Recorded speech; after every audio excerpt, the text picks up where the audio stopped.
एक बार एक गांव में पंचायत लगी थी। वहीं थोड़ी दूरी पर एक संत ने अपना बसेरा किया हुआ था। जब पंचायत किसी निर्णय पर नहीं पहुंच सकी तो किसी ने कहा कि क्यों ना हम महात्मा जी के पास अपनी समस्या लेकर चले। अतः सभी संत के पास पहुंचे। जब संत ने गांव के लोगों को देखा तो पूछा कि कैसे आना हुआ। तो लोगों ने कहा, महात्मा जी, गांव भर में एक ही कुआं है और कुएं का पानी हम नहीं पी सकते, बदबू आ रही है। संत ने पूछा, हुआ क्या? पानी क्यों नहीं पी सकते हो? लोग बोले, 3 कुत्ते लड़ते लड़ते उसमें गिर गए थे, बाहर नहीं निकले, मर गए उसी में। अब जिसमें कुत्ते मर गए हो उसका पानी कैसे पिए महात्मा जी? संत ने कहा, एक काम करो, उसमें गंगा जल डलवाओ।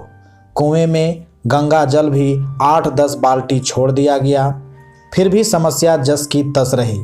लोग फिर से संत के पास पहुंचे। अब संत ने कहा, भगवान की कथा कराओ। लोगों ने कहा, ठीक है। कथा हुई, फिर भी समस्या जस की तस। लोग फिर संत के पास पहुंचे। अब संत ने कहा, उसमें सुगंधित द्रव्य डलवाओ।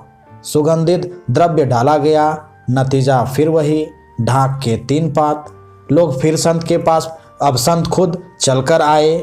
लोगों ने कहा, महाराज, वही हालत है, हमने सब करके देख लिया, गंगा जल भी डलवाया, कथा भी करवाई, प्रसाद भी बांटा और उसमें सुगंधित पुष्प और बहुत चीजें डाली। अब संत आश्चर्यचकित हुए और पूछा, तुमने और सब तो किया, वे 3 कुत्ते जो मरे पड़े थे उन्हें निकाला कि नहीं? लोग बोले, उसके लिए ना आपने कहा था ना हमने निकाला, बाकी सब किया, वे तो वहीं के वहीं पड़े हैं। संत बोले, जब तक उन्हें नहीं निकालोगे इन उपायों का कोई प्रभाव नहीं होगा। दोस्तों, ऐसी ही कथा हमारे जीवन की भी है।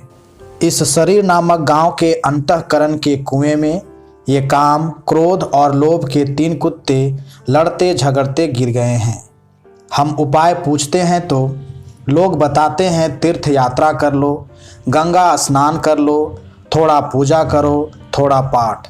सब करते हैं पर बदबू उन्हीं दुर्गुणों की आती रहती है। तो पहले इन्हें निकाल कर बाहर करें, तभी जीवन उपयोगी होगा। धन्यवाद।